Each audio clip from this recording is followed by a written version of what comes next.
Hi everyone and welcome to a video about my yarn stash today. This is a bit of, I guess, a bit different than just me talking about my ongoing projects, but I thought I'd give a little intro. First of all, my name is Karoline. I am originally Danish, but I live in Scotland with my lovely partner Ben, who probably doesn't realise how big my yarn stash is, so let's just keep that between you and I. I started knitting in May last year, and on this channel I talk about my knitting projects, the yarn I buy. So please do subscribe, stick around, leave a comment if you're interested in this type of content. This was actually my third time filming this intro because I just realised that when I had applied makeup this morning and ran to do an online meeting, I sneezed and there was makeup all the way down my chin, which was it was quite a look, so I thought better to just film it and having to edit and look at that on my face. I'm sure no one would have noticed, but I definitely would. Today we are obviously in the home office. I'm wearing my fluffy mild cardigan, very soft, and Lululemon leggings and slippers.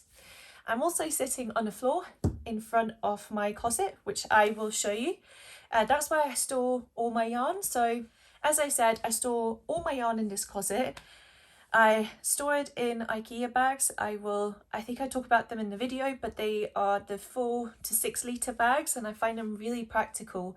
A lot of my yarn storage is also plastic boxes. I've heard in general that having plastic is a good way to avoid getting moths, which is obviously a massive fear if you have a big yarn stash. So I thought I'd just mention that. As much as I would love my yarn out on display, I don't really have the room for it. And also, I wouldn't want it to get sort of dusty or discoloured by the sun or whatever, so it's all stored in here. Another thing I thought I would talk about is, obviously I feel like there's always a few disclaimers that you have to make when it comes to showing things like what you own. First of all, if you're watching this and you're like, wow, do you need to spend all of this money to be a good knitter? I think the answer is no. Knitting in nice yarn, certainly for me, makes a big difference when knitting, but you can knit in any yarn you can afford or get your hands on. Second of all, I would say I have sort of a medium stash, so I do have several projects in here that I essentially always buy sweater quantities. I know that's always what I'm drawn to knitting, so that's why you'll see a lot of the same colours, but obviously quite large quantities because I need to have enough to fit my body. I also for a while have actually felt, once I started making these videos, I was like, I can't really hide from how much yarn I buy. And for a little while I felt kind of embarrassed, if I'm honest, about how much yarn I had. And then I kind of thought, you know what, I don't have any other vices. I do save money. I do work full time besides this, so just kind of come to accept that I really like buying yarn, and I think yarn buying for me is also part of the hobby. I know some people say that collecting yarn is almost a hobby in itself, and I completely agree. When I'm really planning a project, I can spend hours just fantasizing about what yarn I want and what colours I want, etc. So if there's interest, I'm thinking, so in this video I don't talk through, I guess, what every single piece of yarn is meant for, just to like save time. But if you're interested in that, let me know. I might do it just because I always love to see what people have planned, and maybe you have good ideas for what it could become instead. I've also had someone ask me how I substitute yarns and how, because a lot of my stash is an original yarn. I very rarely buy original yarn, if I'm honest. As I often knit from Scandinavian designers, there's just certain brands that I cannot easily get hold of. So often I do make replacements, and I'd love to talk about replacements. First of all, I'm going to insert the clip of what it used to look like before. As you can tell, I have had several orders come in and not neatly put them away, which is always a mistake, because then it just kind of flows over and it becomes an absolute mess. So it just really needed done. Because it lives in the closet, I think sometimes I'm quite good at just stuffing it in there and forgetting it exists, so it was very much needed. Once you have seen these clips of my stash, I will talk you through what I did to organise it. So this is obviously my very big closet, and it's a bit hard to get in the back here, so this is almost always just mess. However, there is a very good shelf up here, and when my stash wasn't as big as it was now, the yarn fit quite comfortably up on this shelf. All of this in different bags, they're actually all sweater quantities and planned projects. I always buy yarn with a purpose, and I almost always buy like sweater quantities of yarn. However, sometimes I change my mind, so most of this is earmarked things when I bought it, but I'll have to see if I change my mind. And here in the back is some of the very original yarn that I bought, and it's all from Aldi, and I'm not really sure what's going to happen to it, but for now it lives there in the back. The closet has quite a lot of hanging space, which in theory is brilliant. In reality is at times quite frustrating, simply because obviously there's a lack of folding storage. So this is where all my sweaters live. They're not folded that neatly, but yeah, they're essentially folded here. A few of them missing. I'm wearing one down here. Once I kind of grew out of the top shelf, I needed somewhere else to store my yarn. And previously, essentially, these two boxes were actually switched around.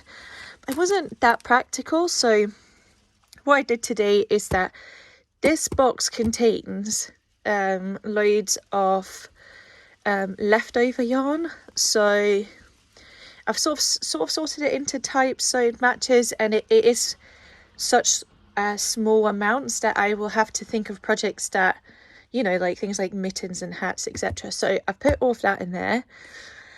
This you see here, this like bag contains my original knitting needles.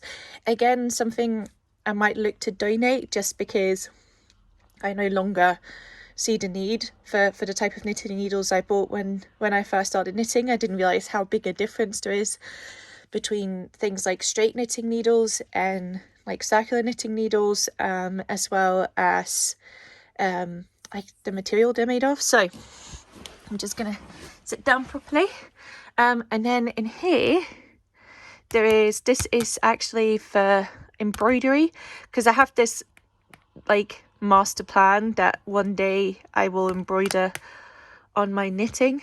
Something that actually cleared up a lot of space is, like, obviously this isn't like a pretty closet, I understand that, but it's really practical, and I cleared up room for knitting in these boxes by putting all my nail stuff in these two, so that's actually really convenient.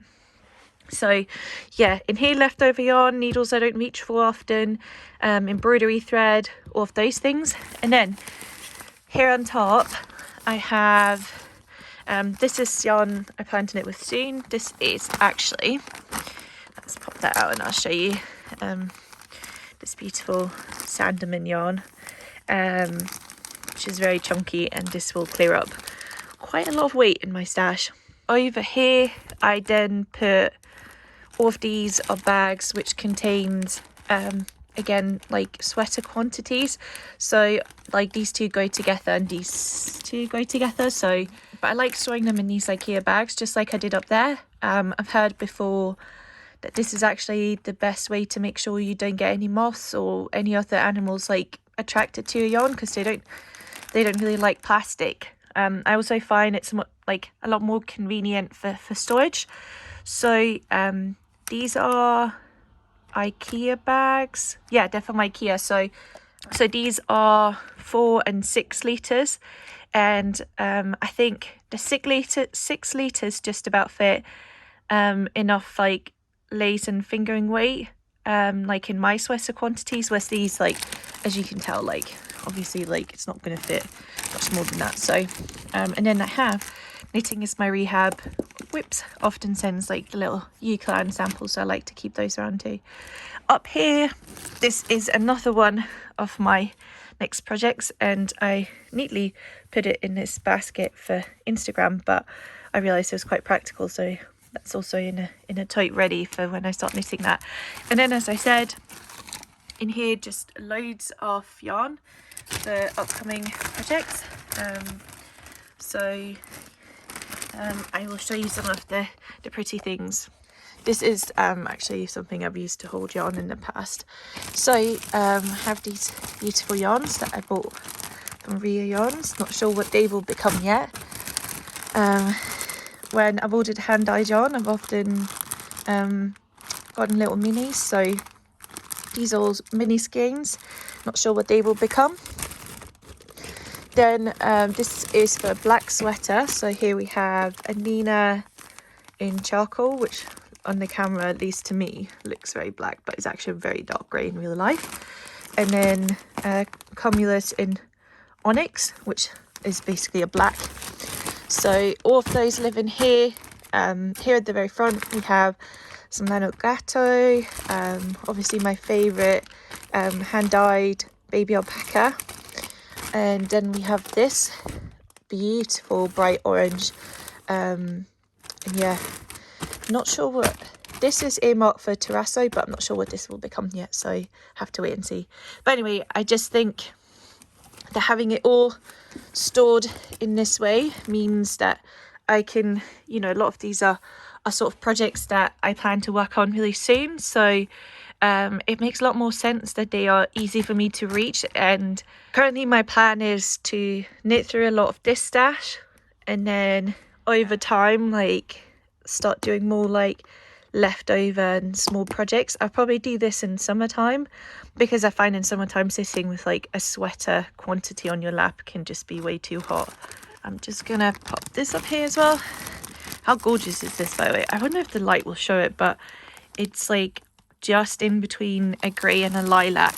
I'm really excited to knit with this. This was a present from Nina from Knit Flitter.